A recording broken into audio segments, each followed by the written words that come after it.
snap! I forgot to take the thing off. What's up, everybody? How's everybody doing tonight? Welcome to the Wingin podcast. Andre, how you doing, man? I mean, look, this summer heat is unbearable, but otherwise, I'm good. Sir. Listen, I know you in Florida, and you got swamp down there. We got swamp here too. So trust me when I say we dealing with the muggy, hot, wet air that feels like it's just collapsing in on top of your lungs, and especially if you asthmatic like me. Oh hell no! Yeah, you asthmatic. You might well just stay in the house. Just stay in the house. Just stay in the house. The air is as clear as possible. Yeah, because I was in Georgia last weekend and memories. So, Jack, how you doing, man? Hey, look, I'm trying to survive out here, man. I had to cut the grass for like the second time this damn week, and yeah, I mean, Florida is Florida. It's lost the tropical title. It's not tropical no more, man. It's not. You gonna go outside, you can cut the yard. It's gonna rain one day and the junk gonna be back to 6 feet tall. And you joking. Yeah. Dead ass serious. That's how it goes. Dude. Your grass gonna be out there playing basketball, dunking and everything. Yeah. Boy, like I just cut the grass. Just cut this doggone grass. Yeah. Hey, yo, chat, everybody that's showing up. What's up? Yeah, how is everybody doing in the chat? Thank you guys for showing up.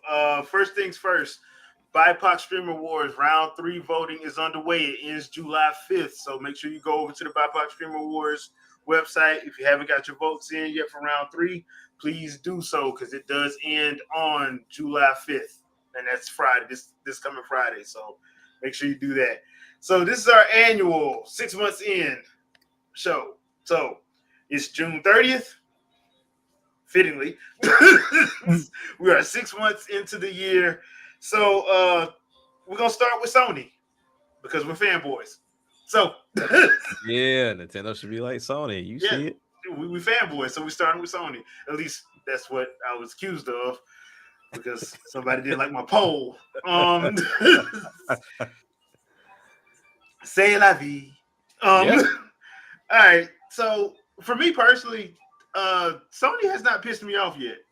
I know people are upset. Mm-hmm. I do, but unless they don't show anything at Tokyo Game Show, which I don't think that's gonna happen. I think they're gonna show something at TGS. I'm not waving the flag that they're dead. Now, could they have done something a little bit better? Yeah. Mm-hmm. Yeah, I mean that last state of play was kind of rough to get through. I ain't gonna lie. Right. It was kind of rough to get through. Fighting not to fall asleep. But like the highlights. Yeah. But I was like, it wasn't like I'll put it like this. I've seen worse. I think we've all seen worse.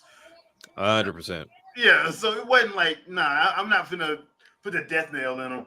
I do think that a couple of their titles they probably should have put to PS. Look, if you got a PS4 Pro like I do, they can play most of these games. Let's not kid ourselves, all right? And I think like a game like Stellar Blade, they probably should. They should have put it on. They should have put it on PS4. They should have because you have the bigger. That is the bigger install base right now. Mm-hmm. And yes, I understand you're trying to get people to buy PS5s. I understand that, but you ain't making no money, and these games cost too much. Yeah. I mean, especially when you raise the price on the console, it's like I don't understand that. But yeah, I mean, I get it for some of the, I guess you could say Sony fans.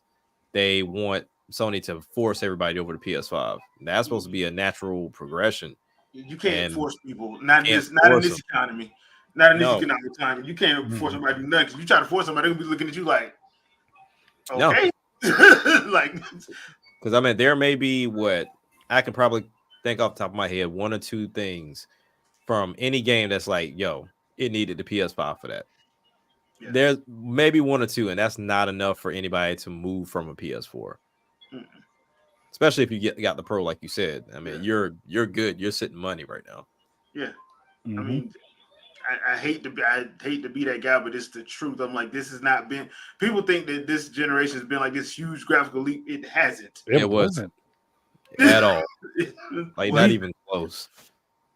the worst part is that things would look better if developers stopped using engines that fight against the natural flow of how the console was made. Yeah.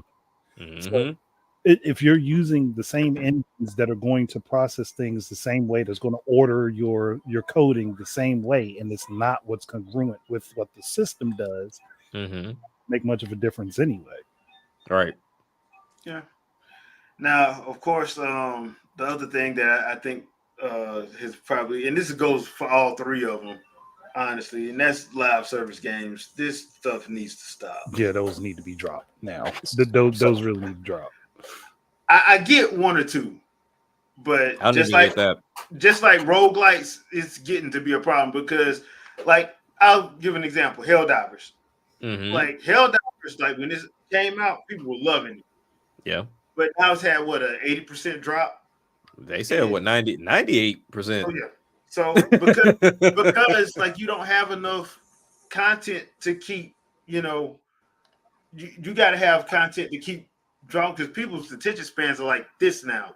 Very small. So yeah, like bro, if you don't have a single player mode or you ain't got nothing, like if it ain't like with roguelikes, the best one in my opinion was Hades. And that did enough stuff because it fed off Greek mythology. It did enough to keep it interesting. But a lot of those roguelikes, I just be like, this is boring, Yeah. Or even they're so daunting to know that, like, man, I made it this far and I got to start over. I'm not trying to go. I'm not trying to do that. Yeah. So in the case of like Helldivers, I'm just sitting there like, if you don't have a team of people to play with, you're probably not going to have a good time. Right. And I think that's the key thing too.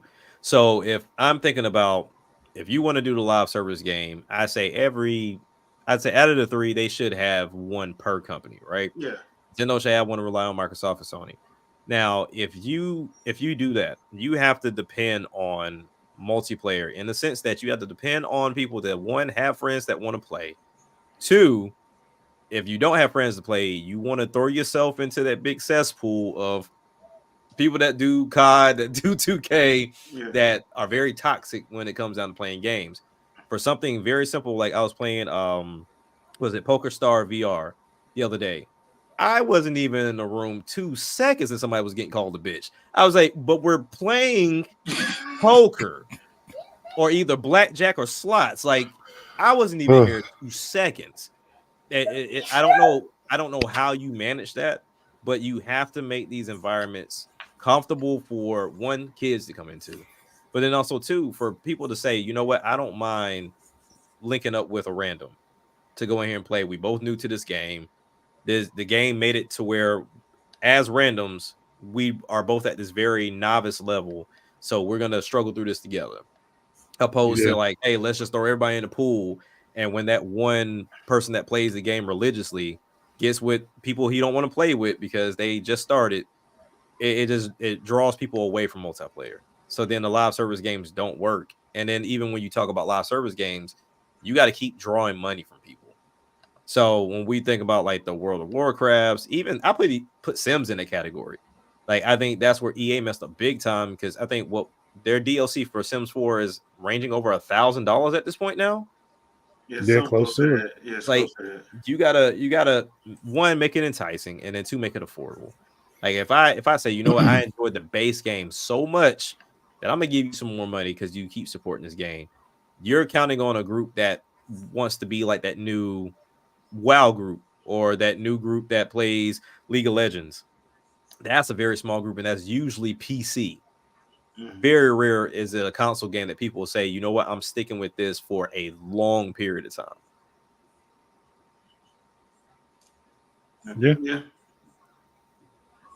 Yeah. So I don't know.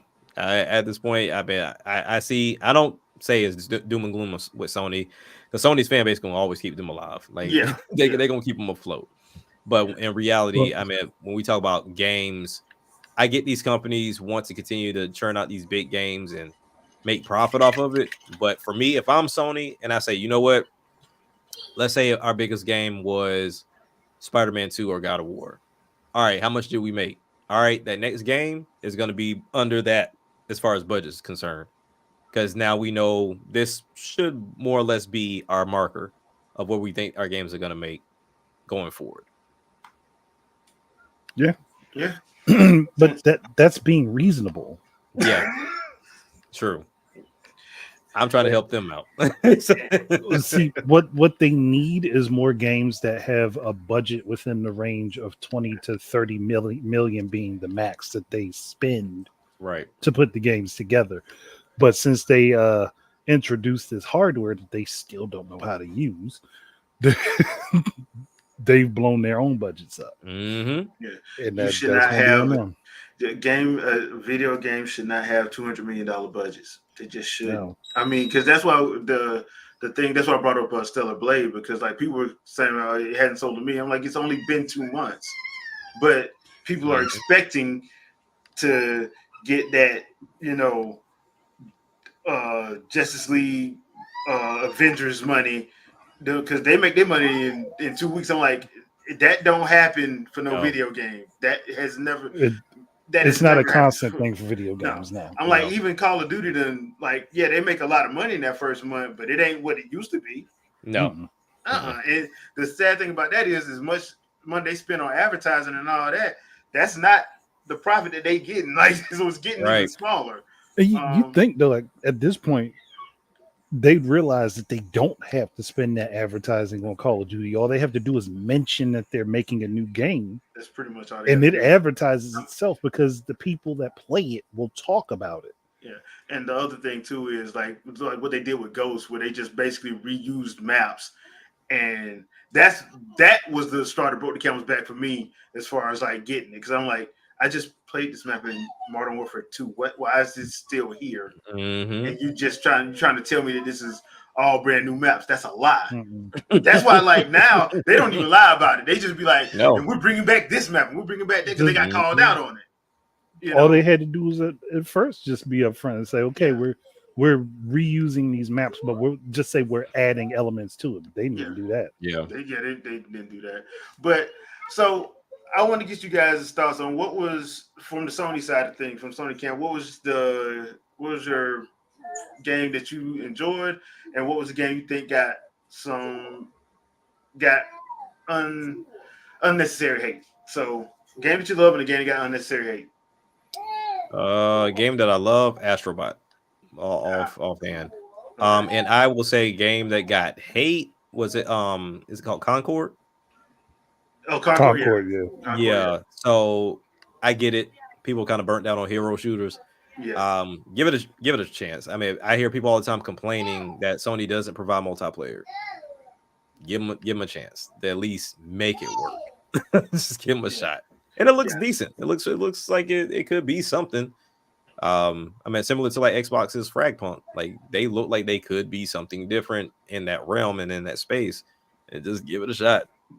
Yep. All right, Andre, what about you? I mean, if I'm keeping a 100%, I haven't touched anything Sony that isn't on any other platform, so I can't really give an answer for that. At least as far as what I love. Now, what I think has gotten some unceremonious hate is recently, and that's literally Stellar Blade. Yeah, that one's weird. I don't get that one, because that's a month worth of sales and it hit 1 million. What's the problem? I think it's just that because people hyped the game up so much, they assumed that it was going to just sell in astronomical numbers. One, it's a game similar in styling to Bayonetta that's slightly slower than Bayonetta. Right. So you shouldn't expect it to do crazy numbers. On top of that, it was a Korean team that wasn't even that big. So they didn't spend a whole bunch of money on actual development of this game. Right. So if Shift Up said they turned a profit and the game is doing well for them, it did better than they expected, I see no reason to be upset. Yeah, I pretty much agree with that one, because Stellar Blade was my one that I think got unnecessary hate, especially from the whole outfit thing at the beginning. That just pissed me off, because I'm like, it's an M-rated game. If it's an M-rated game, that means people 17 and up supposed to be playing it. Not so if you sitting up here trying to say oh, the children ain't got no business playing that game. They shouldn't be playing it. No. Yeah, the children shouldn't be playing. So why are you complaining? Yeah. So that was mine. Now the game that I did enjoy, Grand Blue Fantasy Relink. It I does heard have of its it too. issues. It does have its issues. Like there's sometimes when you're like doing a special and you can't tell what the hell's going on. It's just particle effects everywhere, dude. It's like, okay, I can't see nothing. But I did see the light bar move down. They made sure I saw that. But yeah, I actually enjoyed that game. Okay. I do like the anime, so I'm gonna tell the truth. I am a little bit biased. Because I did love the anime that it came out with. Right. But I also enjoyed the game for what it is. And I'm having a good time. So plus I know a few of those characters, so I'm just having a good time just playing around with the character selection and all of that. So yeah, but Stellar Blade is that one that I do think got unnecessary hate, and I do like Grand Blue Fantasy. Now the problem is, and we're gonna have the same problem when we go over to Microsoft as well. Third party heavy, not first party heavy. Mm-hmm. Yeah. So there's a game in here that I think got unnecessary hate, but it's on every platform, and I'm gonna save that for the end. Okay. But I do think that, like I said, I think Sony's fine right now. Honestly, I do think they need to just say to hell with this PS5 only mess. We got to make money. We PS4 as well. Yeah. Because some of these games can play on it. We need to stop the lying about, this can only be played on PC. No, it can't. No. Unless it is something that the controller specifically does, and there's no reason. And can we be real for 1 second? Them developers don't use that. They don't. They don't. So I think that's another thing that shot Sony in the foot too. Yeah. If you think about how many controllers they sold for the PS4, and then you tell me, nah, you can't bring them unless you're playing PS4 games. Yeah. Like, are you serious? That makes sense. But then at that point, you already got the PS5 with the PS5 controller. So what's the point? Yeah. But my thing is like, if okay, so like for example, right? If like I had a PS4 with my boys, we would love to do multiplayer. Can't do it unless I go and get some more PS5 controllers. And it's like that would have been an easy fix because their main thing was, we want people to experience the DualSense. Most people turn those features off. One, because sometimes they're just kind of misplaced, but at the same time, it's a battery killer, and we already know the controller batteries are already trash. Yep. Their batteries have been trashed since the doggone PS. Yeah. The PS3 was the last good one they had. Because Yeah. look, I have not used my PS4 controller since the first week after I bought it. I went and got a third party controller because that battery lasts longer. Yeah, that's sad. So yeah, but I will say one thing Nintendo and Microsoft got right about the whole controller issue: you can bring your controllers over. Yeah, and I'm like, thank you. That's the beauty of it. I don't have to do that. Like that's Especially if you're talking about these specialty controllers. Like, imagine paying $150 to $200 for PS4, scuff controller, and then like, nah, you can't use it. Nah, you can't use it. Like that's $150 paperweight at this point. Now. At that point, that's when you be like, the hell you say? I'm gonna make this work. I mean, and to be fair, like there are converters out there if you're willing to go and spend the money. Yeah, but most people ain't willing to spend the money. No, because they just spent a lot of money, so they're not trying to do that. So, look, I'm just being as fair as possible because apparently I hate Sony, so I have to be fair to Sony. Dude, we are fanboys. Do you not know that we fanboys? Dude? We just fanboys. Time to have our 3-hour podcast explaining why we're not. That's next week. All right, let's move on to Microsoft. All right, so Microsoft this year, to me, they had the most to prove because once again, look, whether you love them or hate them, they're in the gaming. They're in the games. So I'm not finna sit here and pretend and lie and be like, I want them out. No, I didn't want Sony. I didn't want Sega to leave. No, and Sega shot themselves in the foot, and I didn't want them to leave. I do not want Microsoft to leave either.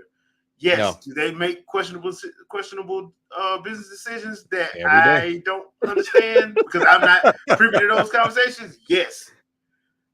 does that mean that does that mean they're completely and totally evil? No. Does that mean they're completely and totally good? No. They do some good stuff. They do some bad stuff. Yeah. I will say this. I will say this. Every gamer was screaming about wanting Bobby Kotick gone, and he wasn't gonna be gone unless they got bought. And I'll leave it at that. So if you're mad about that, I'm like, bro, I don't know what to tell you. So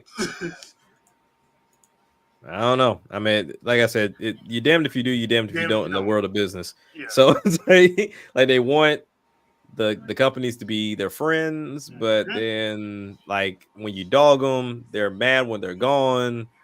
It's the weirdest thing ever. Because imagine if Nintendo disappeared after the Wii U. Man, I miss the old Nintendo. Man, I miss Nintendo. Wish they were still here. Like, that's how they always do it.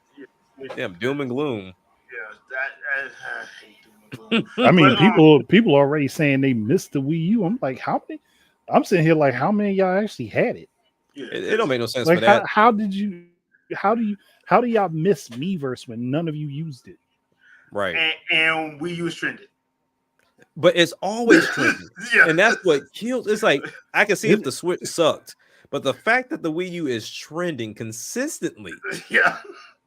I said that means enough people are talking about it. It's been consistently trending for like what, the last 2 years. Yeah. Yeah. I will say for Xbox though, I will say I really, really want to play South of Midnight. I really want to play that game. It looks interesting. I liked what they did because they did switch up that art style. Because like me and Andre saw that and we were like, okay, this looked like stop motion. Well, that's what it was supposed to look like. Yeah. That's why we need a Treehouse Live for all of this stuff. Because they be doing stuff and then like we don't find out until like 2-3 days later because it came from a behind closed door demo. And I'm like, bro, y'all should have had a Treehouse Live for this. Right. Damon Bates is over at Xbox now. Y'all should have had him do y'all version of a Treehouse Live. Right. Because that one, South of Midnight, I'm probably on day one now. Yeah. I have to play that. It does look interesting. The only issue I had with that, and it's not that it's stop motion, it's that not everything in it is stop motion. Right. They only did partial stop motion. I'm like, why not just do the whole world that way? Like the fish, old girl, and the gator was stop motion, but like the environments and everything else wasn't. So you have like this weird split frame rate, and it makes things jarring. Yeah, I was like, please fix that. Yeah, I'm like, either do the whole thing or not. But yeah, that's what. But it is like that. Talk about like an interesting game. I'm like, okay, that one caught my eye. That was interesting. That's why I did like what they did during that presentation. Right. Like they got to the point. Yes, they showed some games that's 2025 and a couple of them that were beyond. I'm like, y'all don't do. Y'all should know that by now. Don't do the beyond stuff, but whatever. Don't do beyond next year. Just don't do beyond. Just don't even do it. Everwild, anyone? Y'all remember that one? Oh yeah. So I don't want to hear nothing about that game. Yeah. That idea that hasn't come to hasn't been developed yet. Yeah. Dark Void, you're absolutely right. That's another one that is a day one for me. That Doom: The Dark Ages. Yeah. And I'm not the biggest Doom fan, but me either. I will probably. It looks fun though. Yeah. That looks like it's a lot of fun. But yeah, they came out, they did what they had to do, in my opinion, as far as that presentation is concerned. As far as like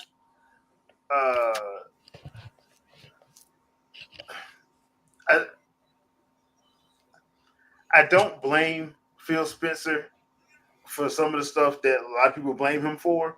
Because like I said, I think a lot of that stuff that's happened, especially in the last 4 or 5 months, has not come from him. They came from above his head.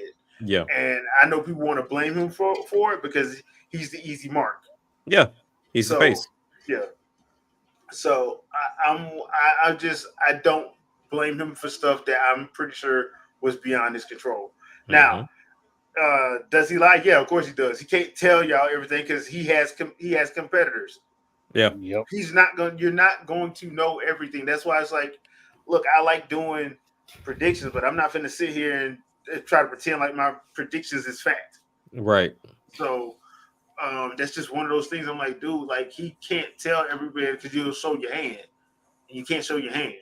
Yeah. Like you can do some stuff, but you can't show your hand. That's why Nintendo got them leakers. Them leakers, they run for their life. They closing them faucets quick. Oh yeah, they run for their bruh. For a cow with them looking like, which one of y'all were talking? Which one of y'all was talking? I know by now Nintendo figured out who was leaking their back end information too. Yeah. That probably didn't take long. They are not going to publicize that they fired that person because of the way this situation is special. Oh no, they're not going to publicize what they do to that person. So. Listen. We can't tell everybody about the Nintendo Mafia. The real Yakuza. Lest you trying to be one of their targets. I'm just yeah. Look, there's a reason why some of them dudes we be looking at them like, why they don't never smile? Hey, so what is it a smile about? We handle the business over here. But yeah, for as far as like Microsoft is, I will say this: they had a couple games that I thought were actually pretty interesting. Of course, a lot of their games were the vast majority is third party. Yep. The vast majority. Like for the first half of this year, like a couple games that I actually enjoyed playing. Prince of Persia: Lost Crown, Tekken 8. I love those two games. I really do. I also double dipped on a couple of them, like Tales of Kenzera Zao. I enjoy that one. I have not played a Yuden Chronicle yet. I started it, but I haven't jumped back into it. Okay, that's the same situation I'm in. Because I heard that there were a lot of issues with it, and like they're doing patches to try to, and that's across the board. So it's like some stuff that I guess they didn't find out till it went live. So, which hey, I mean it happens. Yeah, it happens. It's one of those things. It's the state of gaming, dude. Like stuff gonna release, but at least we're in a spot where it can be patched. It's not one of those situations where you have to go back 6 months later and buy a whole new cartridge. Yeah, where you're like, oh, let me make sure I got the right version. Yeah. Hey, that says version 1.02. Nah, that's the wrong one. Ocarina of Time, anybody? Y'all remember that Ocarina of Time at the what was it? At the 9/11? Yeah. Like you go back and buy that N64 cartridge, you had to look and see what version you were getting. Because they resold a lot on this. Some of them was up to 1.0.2, 1.0.3. Yeah. I think it went up to 4, if I'm not mistaken. I'm pretty sure the one I have is one of the originals. I had one of the originals too, but I don't know where it is. So I had to, when I rebought it, mine says, because it had that 1.0.3 on mine. Yeah, I don't, because I don't think the first one doesn't have that at the bottom of the screen anywhere. It doesn't. So that's how you know. I know mine's original. Yeah, that's how you know you got one of the originals. So, those are a few of the games. Like I will tell anybody, I enjoyed Tekken 8. So I will say, so I just finished the story on Tekken 8. That was a wild story. That was unnecessarily long, though. Yeah. Like, how many times do I need to fight my father? And because I was like, am I gonna fight this man again? Yes. Every time there's an opportunity. Devil form, angel form, without devil form. I was like, chill. Like Kazuya, bro, you lost, dude. Look, every time there's an opportunity, they square up. Yeah. Jeez, dude. Like he using the style that he learned from his pops, then he learned the style he got from his moms. I was like, bro, if I fight this man one more time, it was at the point where I'm just skipping. I'm like, yo, hurry up. And then I didn't even know if you lost, you're starting over. Yeah, you got to start the whole I said, fuck this. I was like, from the angel versus devil to you got to start that whole. And it's like what? Boy. 8 rounds? Yeah, 8. Yeah. Oh, it's quite a few rounds. Yeah, it's weird, but the stuff they added, like the arcade stuff, I thought was actually pretty cool. I was like, that's actually pretty cool. I still want to see what would Sakurai do if they let him like work on. No. You said no. Let that man breathe. They are they already packed that game with enough stuff themselves. You really want to put the Packmaster on top of that? Yes. No. Yes. Game would never have an ending. You say that like it's a bad thing. It is a bad thing when you got a story to it. You need to have a close to the story, not have the story just keep going in self-replicating extra parts. Yeah. This is the game that doesn't end. I was just playing that song for my kids the other day. They're like, so the song really doesn't end? I said, no, because it's 4 lines that loop. They just keep going. They just cut the show off. Yeah, that's all it is. You just keep the song going until you realize that you've been duped into singing it over and over again. And it's addictive as shit too. I'm like, all right. All right, so Jack, you got any thing for Microsoft? Honestly, I mean, the one game that I would say got unnecessary hate that I heard was Perfect Dark. I mean, I didn't even expect to see. No, I'm playing. What'd you say? I said it's serious. I'm playing. I'm playing. I'll say it's necessary for certain reasons. Well, I know y'all go deep into it, but from somebody that's a very casual person as far as Perfect Dark is concerned, I didn't even expect to see the game. Yeah. So the fact that you showed it with gameplay, I mean, it looks like it's going to be what Perfect Dark was for the 64. I hope. Maybe. Y'all know something I don't know. No. Inside scoops. Somebody at Microsoft? I wish. Because trust me, if I had a say in it, it would have looked way better than it did. Yeah. I'm pretty sure it still got some time on it, but for the most part, I mean, is bringing a new, not new, but bringing the IP back, which most people tend to complain about. They gotta bite that nostalgia bug. Like they gotta get that nostalgia out the way. But I'm looking forward to that one. I mean, looking forward to that as well as Gears. I've completed all Gears. I think the only thing I haven't finished with Gears was the DLC for Gears 4 or Gears 5. Excuse me. You know what? I haven't played 5. Shoot. I actually need to go back and actually blow through all those games. Yeah. I have them. I just have not played through all of them. Gears 5 was the first game that made me realize it was time to upgrade from Xbox One. Or Series S, excuse me. That was like, yeah, you need to bump it up because it was chugging bad. Gotcha. But yeah, so I mean, other than that, I think Microsoft, I think they're in a good place. There wasn't a game that I looked at and asked why. I mean, they got the different, companies that they brought in. So I mean, you take advantage of the Fallouts, you take advantage of the Call of Duty, so that adds to what you're already doing. I'm more interested to see how many people really move on from Sony to go play over on Microsoft for Game Pass purposes.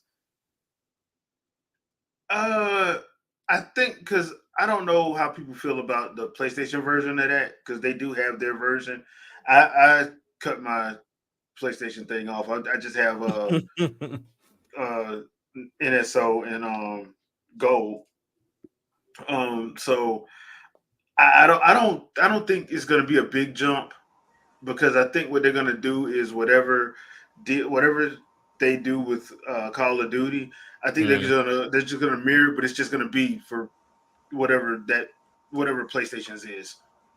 Yeah, I mean, I think the way I'm looking at it is when you see on one end, it's like, okay, I have to go and pay $70 for this game to where if I have my Xbox, I just got to download it when it come out, call it a day, and that kind of works in their favor. Now, will it make a lot of people jump? Probably not.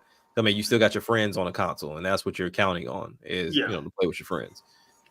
So, especially those games, for sure. Now the game I thought got unnecessary hate. It was 2 of them. It was Dragon Age and Fable. I can see that.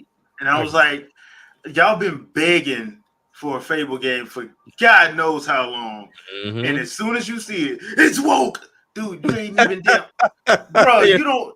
They just showed a trailer and a woman walked in and y'all said it was woke. I'm like, bro, y'all okay. All right, I can't with some of y'all.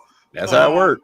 Yeah, and then like with Dragon Age, I'm like, I can understand why some people were upset because it looked like a big departure from what they're used to. I just thought it looked interesting. I'm like, I don't until I see some like concrete gameplay, like they show like that I can't get mad at that. You know what I'm saying? Right. I can't just get mad just because you saw a black elf and now you mad. which is weird because they were in the series. There were several of them in the series from jump. So that's why I'm like, it's like you had the dark skinned multi-sexual elf that wanted to bone everyone since the first game. It's kind of like those Star Wars fans that get mad about seeing Finn not remembering that Billy D. Williams was also in it. Right. And Sam Jackson. Yeah. But y'all mad at John Boyega. All right. They still did Finn wrong. They still did. Oh Finn yeah, wrong. they did. That's why I don't blame that. I don't blame John for not coming back. I don't blame him. Gonna turn me to a damn simp of the year and then think I'm gonna come back. Mm-mm. Hell no. So yeah, Trinell, I meant because I heard what people saying when that by the time that we get to presentation that. was over. We get to that one. Yeah, we're gonna get to that one in a minute because I had to explain stuff to some people earlier this week about that. That's gonna be fun. But yeah, I thought it was fine. I don't know if I'll day one Dragon Age, so I do want to see like a gameplay deep dive. But Fable, I might wind up day one because I haven't played Fable in a while. In a long time. Yeah. I haven't played Fable since the third game. The only issue I have with the third game is it felt completely rushed. Yeah. I didn't even make it that far. I only got the Fable 2 and I didn't make it to 3. And I think the reason why that one was because they were trying to have a release window for the 360, right? If I'm not mistaken, wasn't that the release window for 360? No, the second one was for 360. The second one's on 360 too. Okay. I think they were trying to. If I remember correctly, I think Dragon Age and Nat were coming out around the same time. All right. And they were trying to hurry up and get it out before Dragon Age, if I remember correctly. Because I remember it was one of the two. So yeah, that was just a weird time frame. But yeah, I'm actually like, okay, this might actually be cool. But like the only big thing I can complain about is like the majority of their stuff was 2025 and beyond. I'm like, bro, y'all gotta stop this beyond 2025, dude. Don't even talk about it. Don't mention if it's that far out. Yeah, just don't even mention it. And I'm thinking companies are starting to get the memo on that because like we have special people in game that will sip account every day. Yep. Mm-hmm. And they will pretend like they got nothing else to play but that game. And I'm like, bruh, especially this generation, we get games like we get 4 and 5 heavy hitters, depending on what month you might get 4 or 5 heavy hitters. Oh yeah. So, bruh, man. And then not to mention the backlog stuff that you buy because y'all know that Steam sale. Man, about to get y'all. I got double whammied. I got hit with a Steam sale and a VR Summerfest. They went for my neck twice. And the Capcom sale is next week. The Capcom sale starting next week. Why I'm you cool on reminding that. me? I'm good on that one. I'm just saying, like everybody, because y'all know because this that time, like soon as, especially in North America, as soon as there's a holiday, there's 3 or 4 companies make sales and do these crackhead prices on stuff that just came out. Mm-hmm. I just need that Luigi's Mansion to make sure it's on sale. Let that drop down. Yeah, let that drop down. I'm not dropping 60 for that. I'm gonna wait until they get the 50 or 40. Cool. Yeah. So it's just that. That's why I'm like I have not been on Steam because I know me. Don't even look. Don't even look. I'll be just bought 40 games for that's why $50. I'm like no. That's why I have not. If I open Steam, I'm going right to my library, and that's it. Yeah. And I don't. There's a site I go to, Fanatical, that I usually do check for Steam sales and stuff because they have Steam DB. Oh, I checked there too. Okay. Look, I float around all the little different PC game sellers to see which one might have the best price before I purchase it. Yeah. But Fanatical and Indie Gala are usually ones I hit, especially if I'm trying to look for something that might not be as well known for Right. Steam. But yeah, I've stayed off of all of those. Right. Yeah, because when you sent me what you sent me earlier, like granted, I have all the games on that list except for Serious Sam, because Serious Sam isn't on Quest. But yeah, I wish Humble Bundles would be on anything outside of PC, because I had only just seen it. I was like, man, they doing this for VR. Hold on, let me yeah, send it. because Gorn is one of those games that should get more reception than what it gets. But yeah, even when I had Humble Bundle, for those 2 months, like I got a lot for those first 2 months. And I was like, yeah, Humble Bundle is right where it need to be. Like those prices are fantastic. You just going through. So I think I got what, Yakuza Like a Dragon. What else did I get that I was going to purchase and then just didn't touch it? I think Sifu and something else I got from Humble Bundle. But yeah, you come up.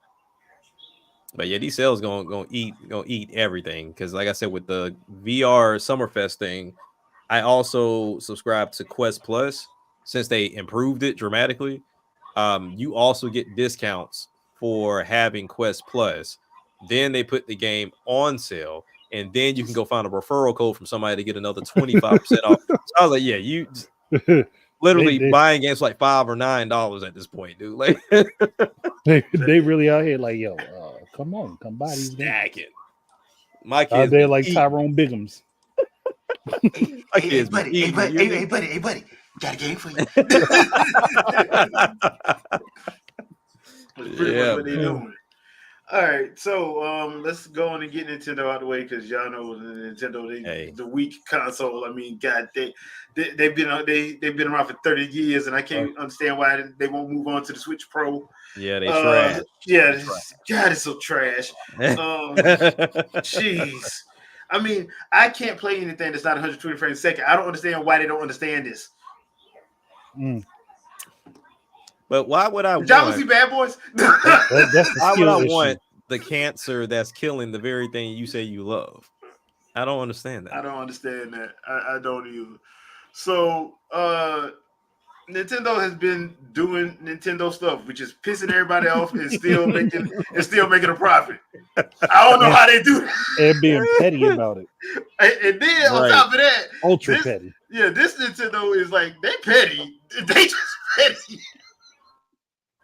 Boy. And I guess they said we tried being nice. I ain't let us be nice, so we're just gonna be petty. Like, look, why they ain't here no more? We ain't gotta be nice. So dang. Yeah. I was like, look, at least this way we ain't being nice to you and then cutting your throat later. We just cutting your throat and smiling. Now. We just all around say something about us we don't like. So you say something about us we don't like, we gonna make a game mode specifically for you. Yeah, specifically. And then we're gonna do a whole overview just to show you suck. Jeez. But so this year, you can probably say that they had a lot of remakes. Yeah. But they were remakes of games that people wanted anyway. Like, I mean, what were you expecting? Like, y'all been saying this is what y'all wanted, and so they. All right, whatever. We wanted it earlier. Yeah. Before everybody told me that the console was too weak to do something, and that we need to hurry up and get this new one because the Switch has burnt through its time, as if there's some deadline. I mean, listen. And then they dropped Metroid Prime 4 Beyond. Right. Which is showing. They were showing Switch 2 footage, Jay. That wasn't Switch footage. According to Digital Foundry. According to the ball sack hanging off the wall. Trinell, I feel you. The soft game error. Okay, I'm gonna just get mine out the way real quick. See this This is a surprising gem. Yeah. Very happy about that. Okay. I did not think I was gonna like that game as much as I did. Now for what's getting hated, and Trinell mentioned it in the chat, even though the game hasn't come out yet, and people for some reason think that just because there's a change up in style, which the Legend of Zelda has always done, that is going to be a problem for the game. Echoes of Wisdom is literally you playing a Zelda game as Zelda, as people have been begging for it. So if you play as Zelda, one, every Zelda and Link are different. They're not all the same. Two, some Zeldas rely more on their magic than others, which would mean that this Zelda relies heavily on her magic as opposed to Twilight Princess Zelda, who still relies on her magic but has combat training. Yeah. If you want a Legend of Zelda game where you potentially play with Link and Zelda, do you really want both of them to have the exact same gameplay loop? Yes. No. I mean, I need her to wield the sword. Well, that was the thing that irked me when because I saw somebody respond on Rob's Rule 2 Reviews latest thing, and I'm sitting there, I'm like, dude, clearly You've never played people Legend of Zelda. the people that are complaining about this have never played a Zelda game, or they've only played like one or two, because I'm like, they switch stuff up they're the outcast of games. Like Outkast did something different every album. That's why you should expect them to not be the same. Even with direct sequels, you go from Ocarina of Time to Majora's Mask. There is a completely different gimmick from one to the other, and that is a direct sequel. Yeah. I mean, Breath of the Wild, Tears of the Kingdom. But y'all already understand how this goes. Yeah. You got a group that play the game. You got a group that wants to play the game and wants to like it. And then you have that group that just want to be in the conversations. Yep. And that's the group that's always the loudest. And like, oh, well, we want Zelda to do this and then I'll pick it up. No, you're not. You haven't picked it up in some time now. Even if this was a game where it was chic and not, Zelda being still be different. Like, it would still be different. She should be a ninja. Right. But my thing is, I think it was more on the whole combat aspect of it, because right now this game is going to make people think, and we know people don't like to do that because it's going to be a puzzle game. It's going to be a puzzle game, and it's going to be cool. It's going to be cool because it's very Tears of the Kingdom like, in a sense of you just taking things and making them work, because people are going to make some wild stuff use the hell out of that mess. Oh yeah, man. Listen. The WWE things with Zelda running in with a steel chair. Yeah, I'm doing that. I'm going. Look, if it lets me do it, I'm going to drop a bed on somebody and kill it. Hey, I need an anvil. If they let me do an echo of an anvil, Looney Tunes is on deck. like the anvils that the blacksmiths. If they let me make it, just walk up to the edge of the mountain. Oh, there's a bokoblin right there. Oh, there's a bokoblin right there. See, you got smashed. I told you it was gonna work. Yeah. do not. Nintendo, don't give me no anvil. Do not give me an anvil. Listen, I've watched too many episodes of Merry Melodies. If you can walk into someone's house and steal their bed to use it as a trampoline, I'm very certain you can take an anvil, throw a bed down, walk up to the high edge of a cliff, drop the anvil and let it bounce repeatedly, jump on the anvil, then jump off of the anvil and drop something else down on top of another enemy. I'm pretty sure they're going to have that type of combination, and we're going to be seeing videos for it everywhere. Like I said, the best meme I've seen so far is Cindy when she was throwing all that stuff downstairs. The dude in the mask, they had Zelda's face over Cindy's. On the piano. Like, yeah, that's literally take everything, just throw it. And the other thing too is like Dark said, people are complaining about the $60. First of all, unless you know what all they have put in there, you don't know how much it takes to pay all these people.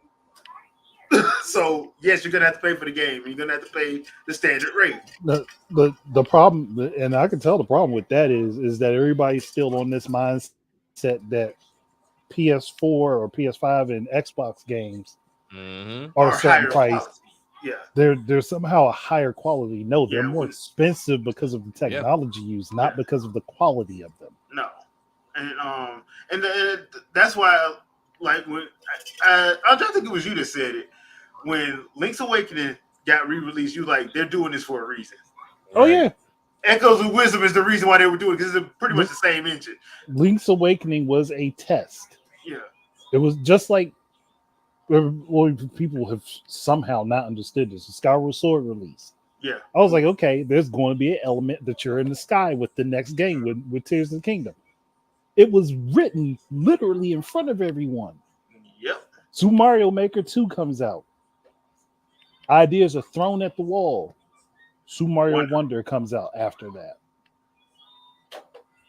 It's not coincidence. I mean, Xenoblade Chronicles gets a definitive edition. Because if you don't have that, you're not going to understand half the stuff that happened in 3. You're just not. That stuff that happens in 3, you won't understand. Like the majority of remakes that they did were for a specific purpose. As far as influencing a new game that was coming out. It was like, hey, we're giving you a bit of a taste of something that we're doing. We're going to see if you like it. Yeah, pretty much. So, yeah, Echoes of Wisdom getting hate. I'm like, and on top of that, I'm like, y'all ain't even played in half of y'all. And this is the part that upsets me with the Nintendo side of things when people complain. These people complain and go buy 3 games, 2 Switch lights, the headphones that come with it. So you're saying one thing out your mouth online, and then when Nintendo, when the board gets it and sees the sales, they're like, "Oh, we sold how much in 2 months? Whoa, that was fast. Mm-hmm. Oh, we weren't expecting to make that much. Mm-hmm. Are we gonna take the price down? No. Why would we? They're buying it. they buying it. But sir, they, on Twitter and Facebook, they say they hate this. Okay, but what does this say? What does this say? Mm-hmm. So I'm like, bro, look, Animal Crossing, Pokemon Legends Arceus, any Pokemon. Best. Yeah. 3-4 like, years. y'all got to explain that one. Y'all hate that game so much, but yet it sells like gangbusters. Like, because once again, Nintendo's releasing a Legend of Zelda Switch Lite. It's gold. How much you want to bet people gonna buy? Trying to pick up 2 and 3 now? That still hurts. Yeah. That still hurts so much. Yeah. Yeah. I'm like, dude, I'm like, y'all.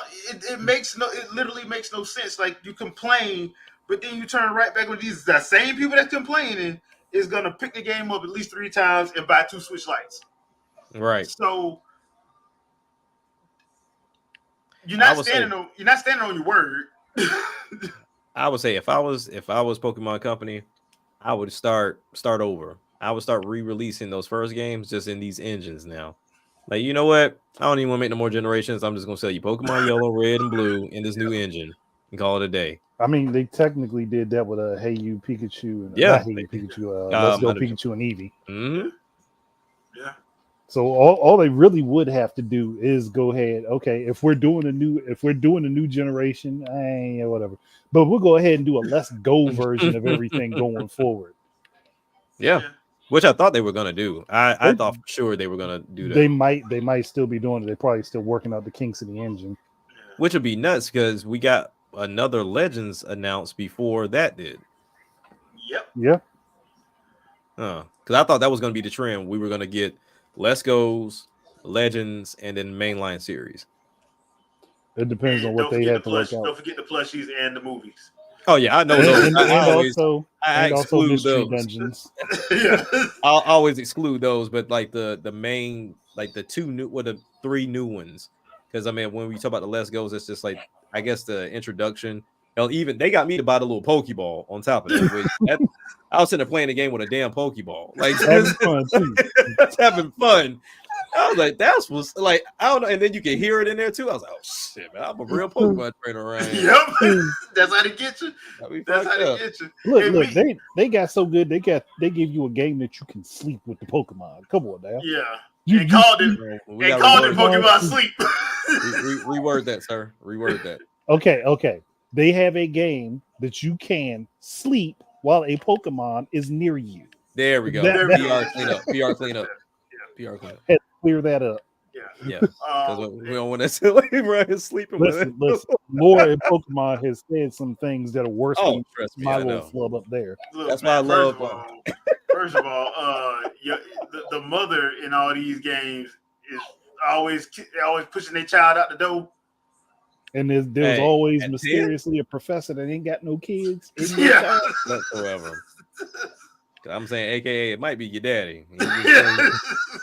The only games that really did have your parent in it, I think, was Sapphire, Ruby and Sapphire. Yeah, those are the only ones that you had your dad in because he was a Pokemon trainer.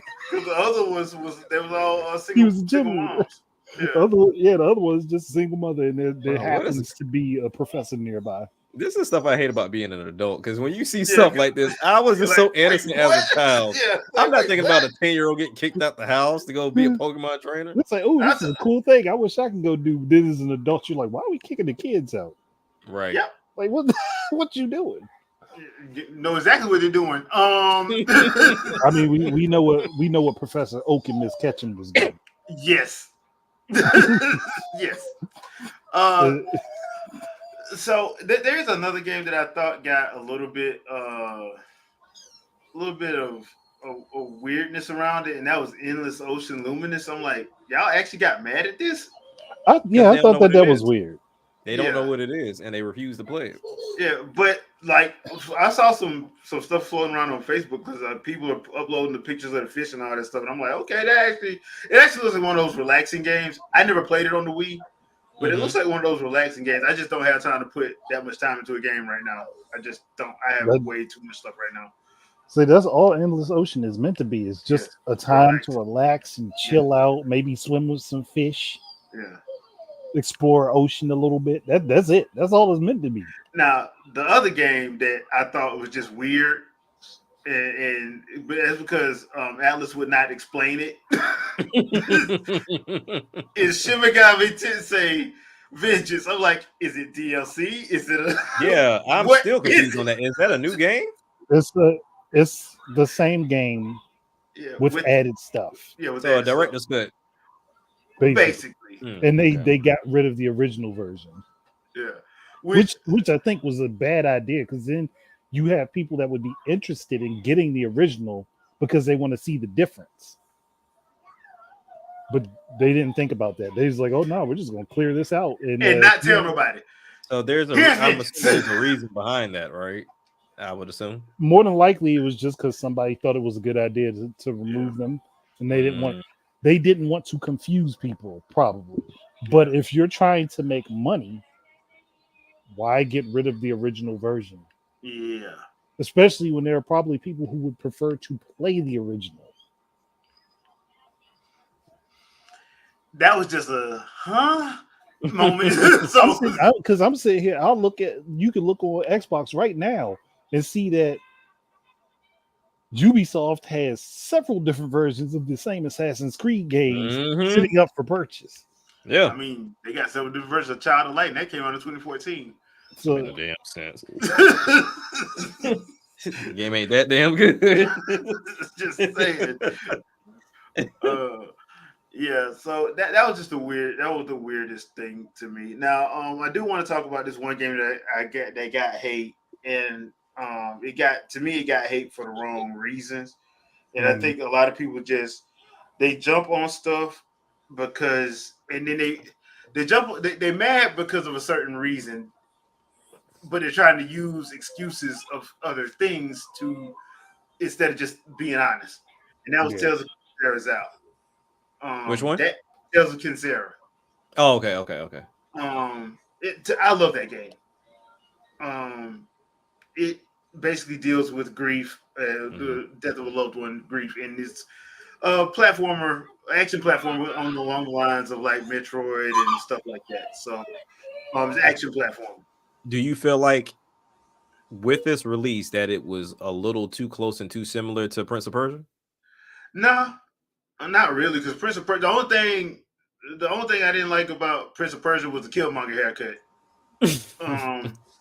But it's enough of a difference, and plus, like Prince of Persia is, you already know what the Prince of Persia is. Mm-hmm. This is talking about this character's journey about his father that's passed away, and him having to deal with it and can't let it go. Right. Using African, deities and stuff like that. And people were hating it because they tried to say it was because of Sweet Baby Inc. Then the creator was like, nah, Sweet Baby Inc. had nothing to do with this. Right. And people just knew that they did because they were trying to mask the reason why they didn't like it. It's a story set in Africa. It's a black character, male character. That's the main character, and they don't have any other reason to not like it. Because number one, either you play it or you don't. They Mm-hmm. didn't play it. They said the reason why they didn't play it was because of Sweet Baby Inc. And there's one thing that I can't stand, and this is something I can't stand with people. If you don't like something, and this goes to the crowd that loves to yell woke 25 times in one sentence, this you don't like a woman or a black person or an Asian person That's it. being the main character, just say Yeah. that. You'll get more respect from people if you just say that. Because now we know how to move around you. Right. Stop trying to say, because there's one dude, I'm not gonna say his name, but his response was, "Oh, I'm Jewish, so I'm not being racist." I'm like, yes, That you are, doesn't because make a everything that just difference. came out your mouth Yeah. was that you saying that you do to try to say that. Oh, I'm not like that. I'm just saying that they use Sweet Baby Inc. No, you're not. You just heard the guy say that. No, they had nothing to do with this. Mm-mm-mm. And I hate that. So that game to me got unnecessary hate. And I'm like, I think if people would actually played it, if you are a fan of those types of games, you probably would enjoy it because the story is actually deep Yeah.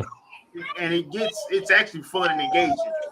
But if you're one of those people who listen to other people without you know making your own decisions, then why are you complaining? Like if you have no interest and desire in playing it because you believe that this why are you commenting on it? In my I, opinion. I just don't get it. I don't know. Maybe it's just me. When we get into video games, it's one thing to say, okay, I don't like a game because of what I saw gameplay wise. Yeah. I don't like it because the price is a little too high. So let me wait until it comes down on the sale. When it starts getting into the politics, who made it, who funded it, who did anything out of what you should really be paying attention to, that's where I get a little confused. And the reason why is I don't know anybody that questions anything else in their everyday life as into what's going on. If you saying okay, the little sweet baby thing or whatever, I was about to say sweet baby Ray, let you know I'm That's hungry. some good barbecue sauce, boy. But yeah, I mean, like for me, they just popped on the scene out of nowhere Yeah. one day, and then everybody's talking about it as if they knew this company existed for ages. That's how you know they be lying. Exactly. So my thing is this: if there's some type of involvement with this company and you do your research with this company and you say, okay, well, I'm just not going to indulge in it for whatever practices or whatever they have going on, then quietly leave it alone. I don't Yeah. know what this whole thing of like I need to announce my voice. Sometimes not everybody needs to be heard on everything. Yeah. Some things can just be left to yourself. But for me, if I go and I tell you like, look, I'm just not supporting EA, it's not the political behind it. It's just they've been a shitty company with the releases for a while. So I'm just going to wait until they do better before I continue giving them my money. I'm not getting into the political aspect of anything of what someone paid for and what someone funded because 9 times out of 10, there's something in my house from a company that has funded the very thing that I just disregarded this game for. Mm-hmm. I don't get it. Like I don't believe in half-assing your I stand firm stance. I Yeah. don't get it, but I Well, do understand social media is a place to where most come to feel like involved or validated. validated or Yeah. a part of something. because you're old. You're older than me at this point, and I still understand. Like there was a time if you didn't have a cell phone, you still would get on a house phone and call somebody, but you had to know somebody. But in this day and age, you don't have to know anybody. I can get online right now and just talk to a bunch of random people, and they don't have to know me. They don't have to have my number or anything for me to get involved into a conversation. And there's people that are like that because they're very introverted in the nature of not really being a part of a group per se. And so they just kind of come and get caught up in this mess. And it's so weird to me. Yeah. And Zodi, you said it best. It's a double standard because they tell us to stop complaining. So this guy went and did it. He got it up, made his own studio, created a game off of his experience. Because I was listening to a featurette they did on him where he was talking about it. And I'm like, bruh, this ain't got nothing to do. How is this woke? How is this DEI? How is this any of this stuff that y'all saying? Y'all lying. Just say you at this point, just say you racist and go on about your day. I respect you even more to say I don't like black people. Yeah, just say it. Like be blunt. Be out there. Because at least now I know how to move around you. Yeah. That is it. And I mean, you can't say you're going to get canceled. You don't have anything of substance to be canceled for, yeah. But it's like, but at the same time, too, even when they talk about the woke aspect or the DEI aspect of female leads at this point, it's okay to have a female lead in the game. We've been had female leads. Right. Hell, some of your favorite fighting game characters are females. Chun-Li. Yes. Chun-Li is top dog. I done seen people straight up walk the dog on folks with Chun-Li. Yes, and most of these are dudes playing with Chun-Li. Yeah, Katsumi and Ayane from Dead or Alive. Taki and Ivy from Soul Calibur. Yeah. Don't even get me started about Metroid and Samus. Yeah. Her Frieza acting self. But even if you look at something like if you date it back to like when Final Fantasy X came out and they did Final Fantasy X-2 to where it was an all-female cast. Like people would have considered that they're trying to fit in and woke moment and DI. Sometimes people just have great ideas that would be best suited for a female lead. Yeah, that is okay. There's nothing wrong with that Princess Peach Showtime game. Trust me, at all. She's a part of the franchise just as much as Bowser and Mario. Yeah. I mean, what she did to Bowser and Mario and Odyssey was jacked up. But yeah, I would have sent her back, and you hear me? Bro, I would have launched her ass off the moon after doing that stunt. You won't get saved again. I tell you that, but the stunt she pulled. Bro. Ain't like I felt for both of them. I'm playing through the game and I'm like, disrespect. Yep, Mario showed up. She don't want to marry Bowser. I get you, bro. She don't want to marry you, dog. Did she just walk Mario out? I'm going on vacation, homie. What? What? All right, Bowser, keep doing what you're doing, bro. I'm gonna go back to the house. Like we're not about to play these games. Yeah. So, yeah, that's just one of those things. It just irked me, and when I saw him talk about it and the stuff, I'm like, dude, I want to see more games from that studio. Right. I do. Yeah. I wish them nothing but the best. And to see you know if they got returns, like proper returns for it? Yeah, because it didn't cost that much to make. So they've made because the last thing I saw that they made they exceeded their expectation. But remember, the thing came out on everything, like most third-party stuff should be. You should come out on everything to maximize your profit. So that's how that goes. But all right, so the rest of 2024, we got Gamescom coming up. We got Tokyo Game Show coming up. There are a couple things that we know are dropping in 2025. We also have Nintendo is supposed to be doing their successor reveal sometime at the end of the year. So if I'm a betting man, I'm thinking it's gonna be just like it was with Switch. Probably gonna be in November, that first trailer, and then we'll get the direct in January. So because they did what somewhat of a reveal in September. In September, they revealed like the name of it. Oh, okay, And I think it was, I want to say either October or November, they did that 3-minute trailer. And then in January was when we got the direct with the look at it, and then the release of in March, and then that's when they did the Breath of the Wild because they did the Breath of the Wild thing at Video Game Awards, but they did the actual trailer at that direct. So Okay, I'm thinking it's going to follow the same lines, and it's Man. probably going to be because I've been saying for about a year now, I'm like that Metroid Prime 4 is going to probably be cross gen. Oh yeah, if I'm them, I'm putting that out on the successor and Switch same day, and I'm gonna buy do both. it same day. I do the same day. I'm buy both, just like you did Breath of the Wild.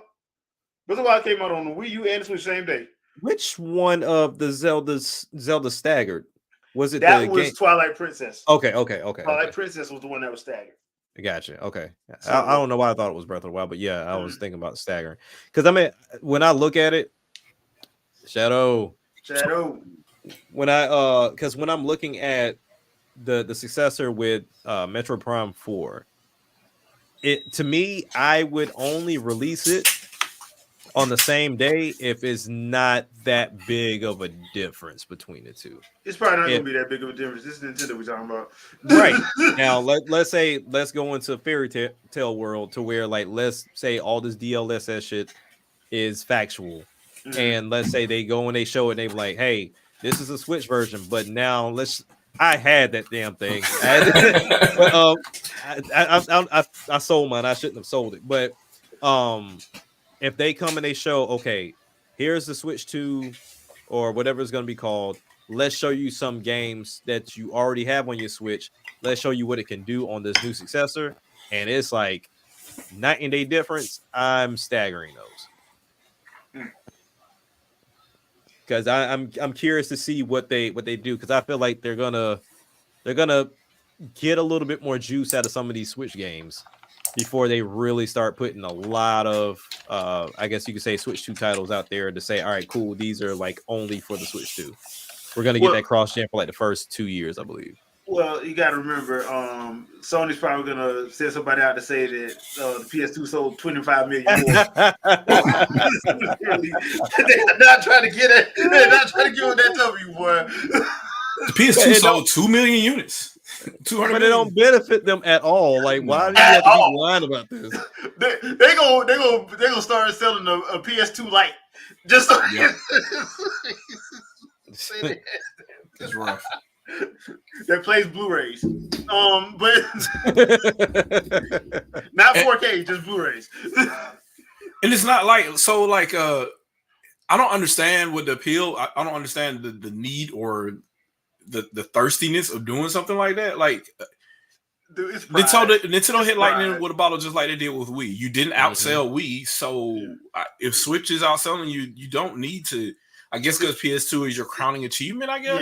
Yeah, it's pride at this point, man. That's all it is. It's pride. Yeah. Like, that's all that is. Because you've held that for a while. Yeah. You've held that record for a minute. It's at this point, it's just pride. So we're just giving our thoughts on the rest of 2024. So personally, I would say the games I'm probably looking forward to mostly.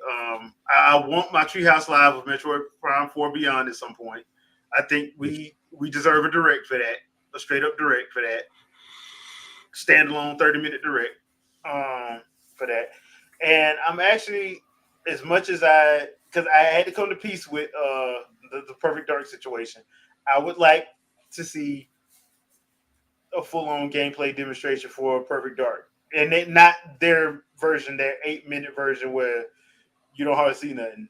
They do one run and then it's a CG cutscene. No, I want some, something substantial. Like I said, Damon Baker is over at Microsoft now.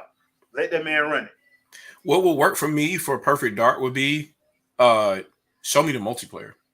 Well, that along with the game, I need to know what that story is gonna look like. Because if that story ain't fun, I'm gonna be mad. If they try to make it too serious, I'm gonna be mad. Well, I mean, what it's kind of they wanted to show, and if they're gonna do this, they're probably gonna do the origin story all over again. So they're gonna have to because of Zero, they don't have no choice. They have no choice. That's why I prefer the original, because Zero's story was for lack of a better term, in my opinion. They went too far. It was stupid. Yeah. It was stupid in my opinion. So a lot of that stuff wasn't necessary. Yeah. Oh, Trinell, thank you for reminding me. The Dragon Quest 3 and Trilogy HD 2D stuff. Right. That is day one. Man, how Day come one. every time they do a HD 2D looks better than before? So here's my thing. Are they going to release physical copies for this? Because this is going to be expensive. Whatever this is, it's going to be really expensive really quick. Well, seeing as how they released physical copies for all the other ones, I would expect them to, yeah. Okay.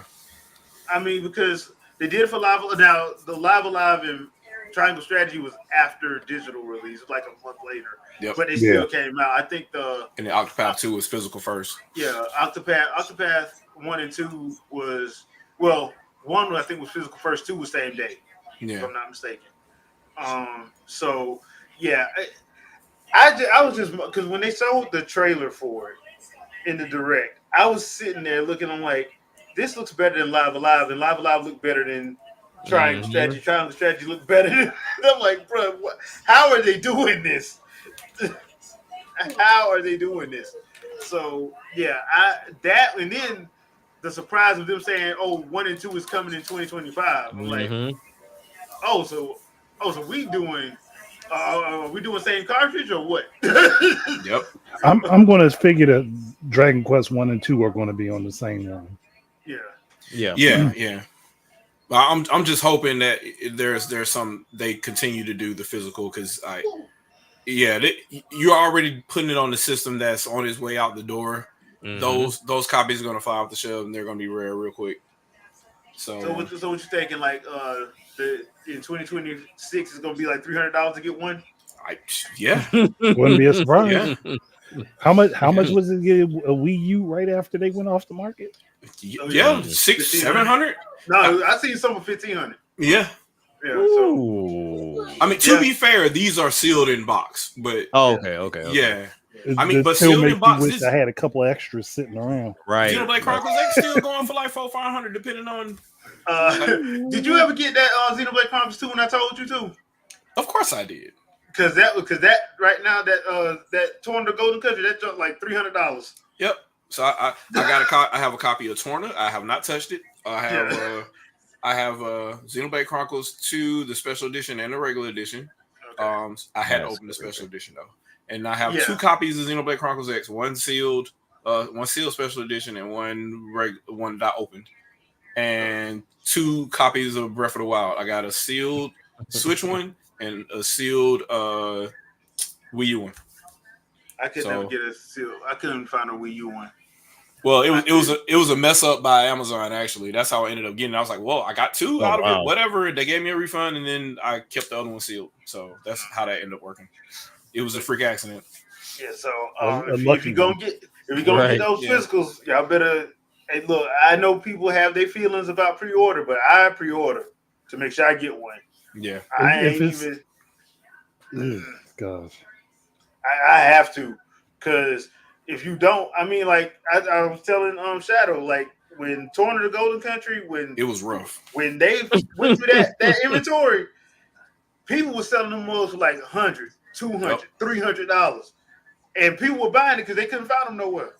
It was bad when I saw it for $80 used, and I'm like, what are we doing? Like, that's nuts. But they only had a set number. They had a set number, and they went through it. So I was Best Buy ended up doing a reprint. They did one more reprint, and I'm like, I'm in. All right, I jumped on it. He let me know. He's like, hey, they got it, and I was like, all right, I'm on it. Yes, I think it was right what, now. $40. I think the one, it was $40 when they did the reprint.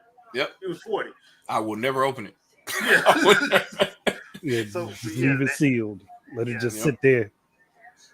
Yeah, because that's a whole game. Like, you don't even need Xenoblade Chronicles 2 to play it. Can I be honest with y'all? I know people love Future Imperfect, but I think Torn to the Golden Country is a better story.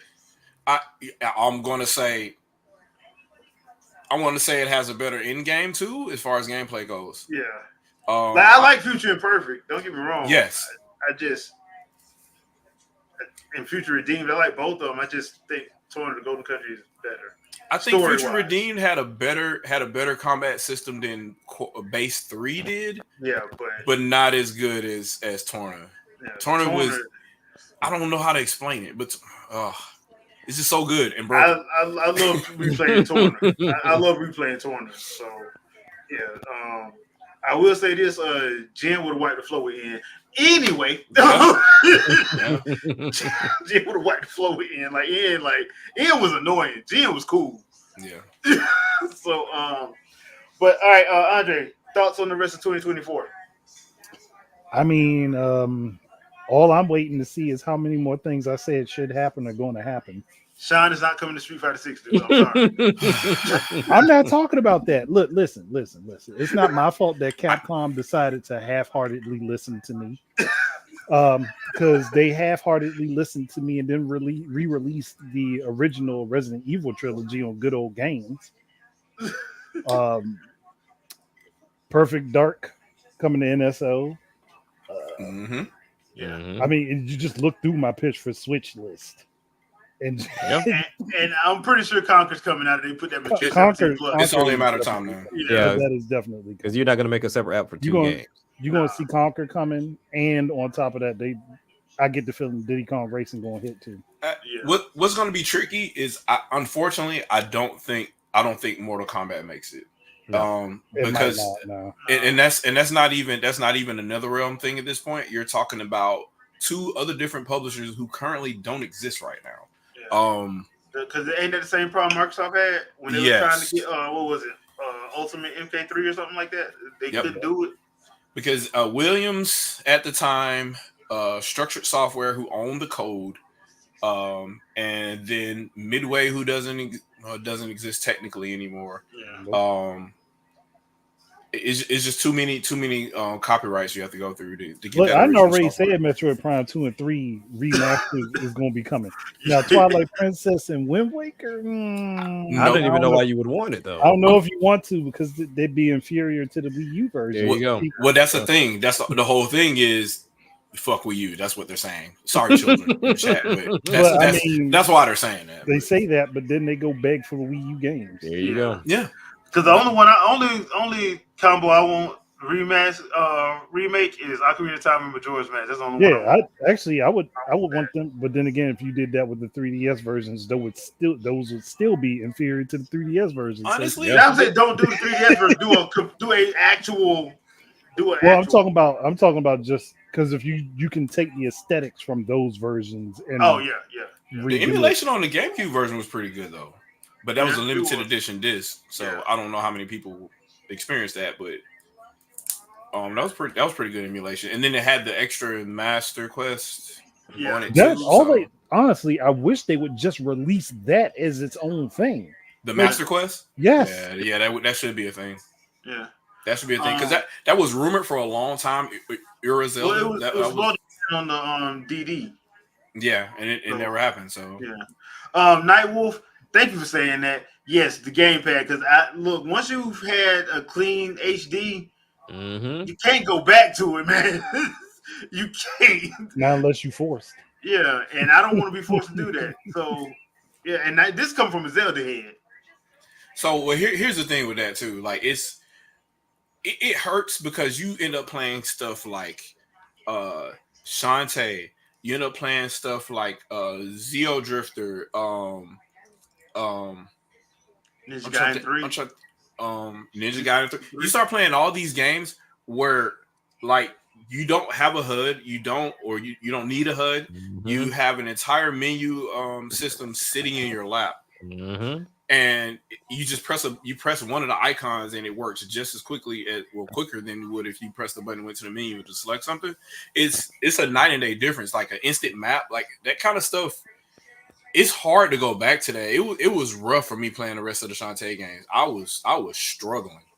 Then the version of what's the other game the guy did the game that's supposed to be like Metroid. I can't think of the name of it though right now. Axiom Verge. Yeah, Axiom Verge. Yeah, so playing that on any other platform hurts too. It does. Yeah. It like coming from Wii U, it hurts. It hurts big time. Steam World Dig, that hurts too. Oh yeah. SteamWorld Dig was great on Wii U. I don't think people. Heck, what Splinter is it? Cell, Splinter Cell, Splinter Cell Man, Blaster. Splinter Cell, yeah. now Guacamelee. Mass Effect 3, Yeah, give or EA take. was Mass Effect 3 on Wii U was the only version of that game that gave you a live map. Yes, it gave you a live map, and I like giving the orders. Like you could do the orders on there kind of real time too, which was kind of interesting. It was far quicker than doing it with the button input. Yep. And for all the people that love to beg for Xenoblade Chronicles X, I am not playing that game without that gamepad. Why would you? Ain't no way. Check this out. I play it with the gamepad, but then I play without the gamepad too. So like, no, I'm talking about my second screen. Yeah, I'm talking about like there is no way in the world. I'm talking about the full experience of the game. Yeah, you've seen the pictures I put up. It's me with my Pro controller, and the gamepad is sitting on a table somewhere nearby as a second screen, and I'm hit playing them on buttons TV. real quick and go back to playing. Yeah, I ain't gotta hit no menu. Like I don't think because I tried out that Wonderful 101. I'm like, yeah, I'll go back to the superior version. Yeah, that didn't make any sense because that whole thing of going into buildings and doing everything off the gamepad and then coming out, you just ruined it. You lost a lot of stuff. Asynchronous gaming was off the chain. Yep, that's why it's coming back with the successor. Triple that's M. Why like I said, I have a feeling it's coming back. Fallout, the entire Fallout collection should just be on Wii U. It should have been. Yeah, the entire Fallout collection, just port it. Well, remember they laughed at the Wii U and then they still made their own Pip Boy. Yep. They saw how much money people was buying games on the Wii U. That's why I always found it funny that people bring up they only sold 14 million, but I'm like, yeah, but if you look at the attach rate, people were buying games. Make no sense. Yeah, it was damn near 8-1. Yeah, they were profitable. Mm-hmm. The two consoles that people were pimping out were not. Exactly. Right. I tell people that a lot. So I had these back and forth. They're like, oh, it was a failure and it lost a lot of money. I'm like, you sure? Because Reggie was pretty clear when he said the console just has to have a 1-to-1 ratio for the system to be profitable. Mm-hmm. It was never sold at a loss. And I'm pretty sure it was always above 1-to-1 the entire console cycle. So because people were begging for them to do a price drop and they wouldn't do it. They're like, why would they? Why would they? That doesn't make business sense. And they still ain't doing it now. So yeah, here we sit. They are cheaper than the competition. So why would they do that? Oh, speaking of which, since we were talking a little bit earlier, well, unofficially we were talking on Twitter. Me and Andre were about the future per se, and the fact that there's the ecosystem currently exists, right? Didn't turn out the way that I thought it did, but it ended up playing out the way that I thought it did, right? Where you have 3 different devices with the exact same OS on it. Kind of like what Microsoft is doing, right? Mm-hmm. That's the thing that Nintendo ended up doing successfully, and they're all the same system. Like, the saves and all the other kind of stuff transitions well. Your account system still works. It's seamless when you go from system to system.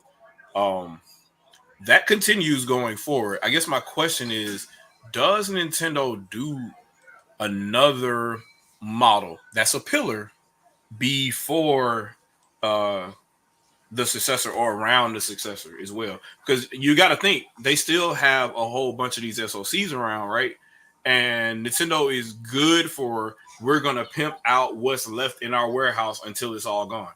Mm-hmm. So I'm wondering if they're going to either try to reintroduce a Joy-Con or something to where they can, redo the sell the motherboards for those again, or a way to sell the Switch Lite in a different way, or sell the OG Switch and the OLEDs in a different way, in some other kind of form factor that's probably cheap. I'm thinking like $99. I'm wondering if anybody thinks that's going to be a thing, because Wii Mini existed, but it was very short-lived. So I'm wondering. Just going off, just seeing I'll give you this example. What they've been doing with the N64, the Genesis controller, the OG NES and SNES controllers, I can see that. I can honestly see that. So they still got GameCube controllers they selling. Yes. I need them to start telling us which games can use the GameCube controller. I'm tired of being surprised. It's funny. They don't tell you. You just They will try not it tell and it you. works. You just like, yeah, this game was on GameCube. Let me play this controller. See, dang, it does work. So, I saw a video with Spawnwave earlier, and he was reviewing ports with I guess it's Scott DeWaz. Scott DeWaz, yeah. And I didn't know that Grid was developed with the GameCube controller in mind. Like, didn't tell nobody nothing, and they have this port of the game and analog triggers you can drive. Yeah, that's all. Like, can y'all just tell us, please? Let us know. Yeah. I mean, just put the little graphic on the and that's the thing. Like, they have a thing right up under the size that tells you what all controllers size you can use. Pro controller, the Joy-Cons, or whatever, and you're like, but y'all won't put GameCube. Yep. He's just gonna make it a mystery. Now just try it out. We'll see if it works. So yeah, I was still right on the ratio too. About 8-1. You're 7.6. Yeah, you round that up. That's about 8-1 for Wii U's attach rate. Still, that's pretty high. That's extremely high. And they were making a profit off of just one on a failed console, supposedly. Yeah, that's definitely impressive. But I'm wondering if they'll, it's just interesting to see the different controller formats and stuff that they choose to support going forward. Whether they're legacy or not, like Nintendo just does weird shit. Like they just came out and said, "Hey, here's an N64 controller again. Also, it's wireless. We made it like cool." Yeah. And you don't have to worry about the rumble. Yeah. Yeah. It's in the controller. In the controller. Yeah. All right. So can y'all put gyro in there? Dang it! And maybe for the next console. Yeah. Maybe.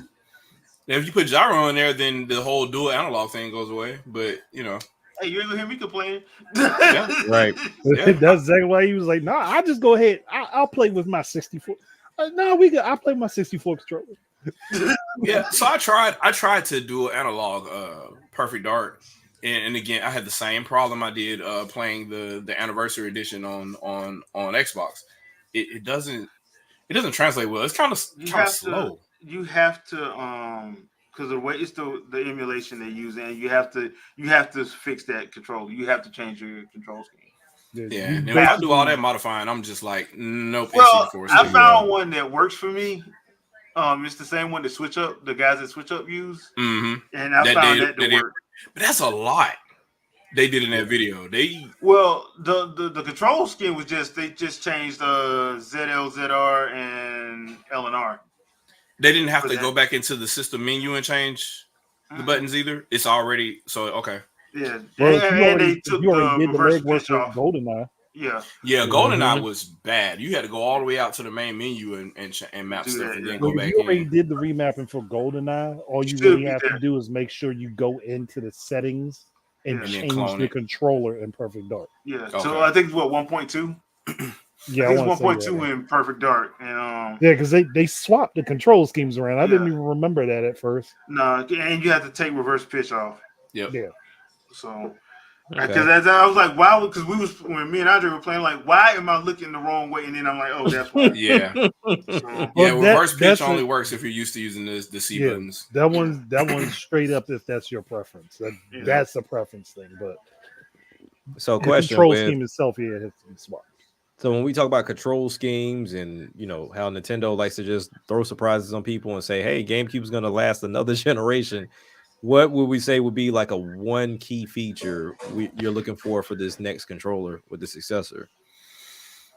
I just want paddles up under the so I don't have to do that freaking clicking. Yeah. Oh, okay. So you want to get rid of L3, R3, and turn them into pads? Because a lot of the third-party controllers now, if you notice, they have up under the undercarriage, they have two controls, so you can change that and take that off. I hate clicking with sticks because sometimes I have big hands. Inverted. Yeah, it happens. So instead of doing that, just do that. If you just gotta have that, Okay. See, me personally, I don't have a problem with having my sticks click, but I do want the paddles at the back of the controller because that's extra functions you can have. I would say I want customizability to my controller. I think the one controller that stood out to me, I think it's called like the Wolverine controller or whatever. I forget what it's called. It's like version 2 of it. But I like the fact that you can kind of swap the sticks and the buttons, or you can take them out completely and then have like the 6-button layout like we used to have with our old fight pads. So like the fact that you can, like, if I got a controller and you say, okay, cool, this controller has 40 hours, because apparently Nintendo's the only one that knows how to manage batteries and controllers. Yeah. but then you can also say, okay, I want my stick layout to be staggered. I want them to be at the bottom, or I want them to be at the top, and just make the controller itself customizable to where you can add the triggers in the back, whether it's 2 or 4, how many ever they want to put back there, and then also be able to adjust like the distance of the triggers. I think that's where it needs to go, because I meant the quote unquote pro controllers are doing it for like 200 plus, but I feel like Nintendo could pull it off for a pretty decent price. 8-bit those pro controllers are reasonable, and they do a very good job with that. They do a very good job with that. What about the rumor though? What about the rumor of I think it was Miyamoto came up with, where LNR are actually the scroll wheels. Well, actually, that was Sakurai. That was Sakurai that said that, like they're scroll wheels but clickable or whatever. So that would be cool too. That would be cool, but it depends on what you're using it for. It'd be insane for Doom or basically any FPS at that point. If you're using it as a quick turn mechanism for like first person games, that'd be awesome. It'd be perfect. You can scroll through your items that way. You can use that to kind of lean in and out of scroll wheel. You could also use it as a scroll wheel for weapons. Yeah. Do not get rid of my gyro. I'm too used to gyro. Do not get rid of my gyro. I think that has to stay. Yeah, I'm too used to it by Microsoft need to catch up on that end. Yeah, I've been using gyro for 3 generations now. I cannot go back. Yep. I'm sorry. We either gotta have motion or gyro. You can't go without one of them. Yeah, I need it. I don't understand, and I don't understand why Microsoft, for whatever reason, they just really hated Bluetooth for some reason. They adopted every other standard. They adopted HDMI and Ethernet before anybody else, but for whatever reason, they were allergic to Bluetooth. And I'm like, private key on just the Xbox, and then only a computer would need that private key to be able to share whatever, create a private key. It's not complicated. Otherwise, it's wide open, and you don't want it to be wide open because it's your controller, right? But they want to do this thing where, we're gonna have it, but also it's got to be authorized. And if it's not authorized, it's not going to work. And I'm like, I shouldn't have to hack my controller to use it on whatever I want. I shouldn't have to do that. But for whatever reason, that's what Microsoft and definitely Sony does now. Sony definitely does it because they don't want you to use anything other than the $400 fight stick they want you to have on their system. And that's their whole USB chain, which is insane to me. I'm like, nobody, first of all, is not connected to storage anymore. So I don't even know why you think USB is a threat. It's a profit thing is what it is, because anybody could just build their own peripheral and nobody wants to build it. They don't want you to build your own peripheral for free, especially if you know, hey, you know what? The old controller I used to have, if I modify the board on it, I can just plug it up to my existing system. So whenever my controller breaks that I bought the system for, I can still use my old ones and go for, they don't want that. Right. They don't want you to do that at all. So DualShock 2 on a PS4? Yeah, absolutely not. Is it possible to have like resistant sticks, or is that too fragile for a controller? The haptic feedback, I don't see why not. Like, you could just put the motor, a smaller motor, right below the stick. It doesn't have to be inside. Because you put it inside, you run the risk of it breaking a little bit easier. Yeah, right. You can just put it just below where the actuator is, and then that you could just, as you turn or whatever, it can give you like a little bit of resistance. Oh man, that would feel crazy for first person shooter. Yeah, you just say, yep. Or like you playing Mario or something, and you're walking, and the closer you walk or whatever, you're close to something that's whatever this like a dinosaur or something walking by, you can kind of feel like the rumble or whatever, or just the texture of the ground you're walking on feels different. That'd be nuts. Yeah. That's what I thought was coming with the Joy-Con situation. But it's not. They couldn't put it in the stick. So yeah. I think that just came down to time and money. Yeah. Honestly, it's a Okay. good idea, and it would enhance gaming a lot. It just came down to time and money. Yeah, because it's just stereo sound. That's all you're doing. You're putting stereo sound as rumble feedback in a controller, and you could just make sine waves for every variable inside of a game space, and that would Yep. work well. Well, I was So- thinking on the lines of kind of like when we think about the PS5 triggers, to where there's Mhm. certain points to where it's harder to pull down. You have that Resistance. same resistance with the stick, which I think would be nuts. Like, say for example, you just That would ran be through cool. some mud and it's a little bit harder It's for gonna you to make you press slow. up. Yeah, Yeah, that would be cool. because I think controllers is the next move. Graphics, you really can't do anything else with it. Graphics, I mean, you hit the plateau too quick. yeah, Which is because how what you we're play. seeing now. Yeah, I- that's why like Iwata told everybody like, dude, you can't sustain this because you don't have any creative ideas, Mhm. Nope. and that's what we're running into. So that's why you get people getting mad when they see Echoes of Wisdom or Princess Peach Showtime, because they're like, this isn't doing anything special. Like, nah, you just saying that from a graphical standpoint. If you actually played those games, you'd be sitting up here like, okay, this is different. Mhm. So to my, well, I won't say Xbox fans, but two people that have witnessed what Xbox fans and Sony fans are in the chat. Most PS5 and Series X games are not running in 4K. Right. No, they're not. They're not. They are upscaling. There's very few games that are native. The Series X games are not running in Wow. 4K. Check it out. It decided to talk. Didn't even know this phone was here, but yeah, okay. We're live. Actually, that wasn't even the phone. That was an iPad. That's a live from Apple. Yep. It's like, hey, you mentioned something. I'm going to Yes, I talk did. about it. Right. It's like, I didn't even say your name, girl, but okay. Yeah, that's the. Yes, we need gyro everywhere. I've never understood that whole, because I remember when Switch first dropped, when people were saying I can't play anything that's not 60 frames a second. It hurts my eyes. I'm like, but then they was talking about movies they went to go see at the movie theater. I'm like, that's in 24 frames a second. What are you talking about? Yep. Like, 24, 48 for the ones they spend a little bit extra for. Yeah. Oh, this game looks great with ray tracing on. It looks so great. Are you playing 6 frames per second ray tracing on?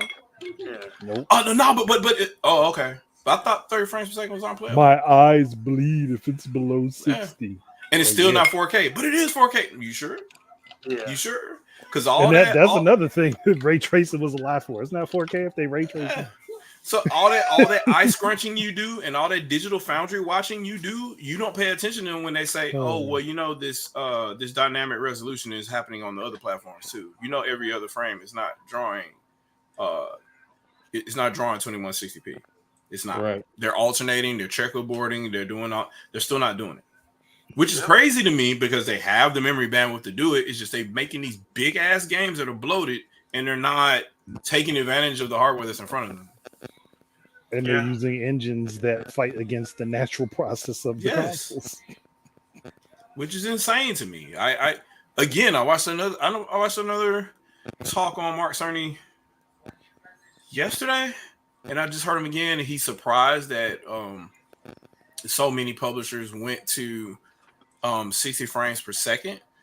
Because he figured that they would just jump to fidelity and cap the game at 30, because that's what most developers do. They cap at 30 so they can have the fidelity, because that's their tent pole. That's how they sell games. They're like, hey, look at this fidelity. It may not be every frame, it may not be every other frame, and every now and then texture detail pops in and out, but we have it, and it's 30 frames per second. And people jump for it because they see a vertical slice of a game, and they figure that's what the whole game's going to be like. And I'm like, you got to play that, right? But that's what's so funny to me, and they're still not listening to him. Like, this guy designed 2 systems, and he's telling you, because you're coming from Sony hired a guy that was a game programmer and told him, build a system around how we make games. Right. He builds the system twice.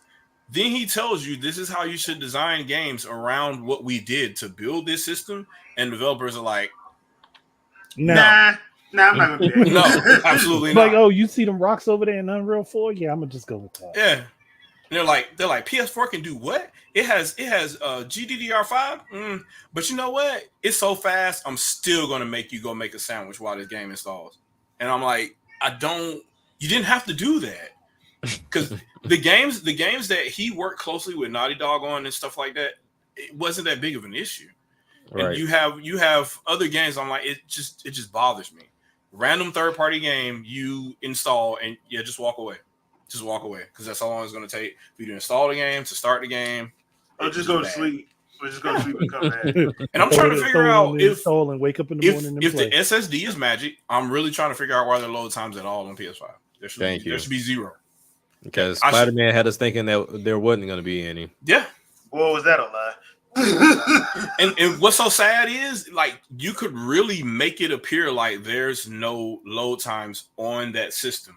Like they literally put DDR4 there to buffer. So you should not notice. You should not notice the change in between going from drive to RAM. You shouldn't notice. But the way they make these games, they're so bloated and they don't design them the way it's bad, man. It's bad. I'd be wanting to speak good for PS5 and developers are like, no.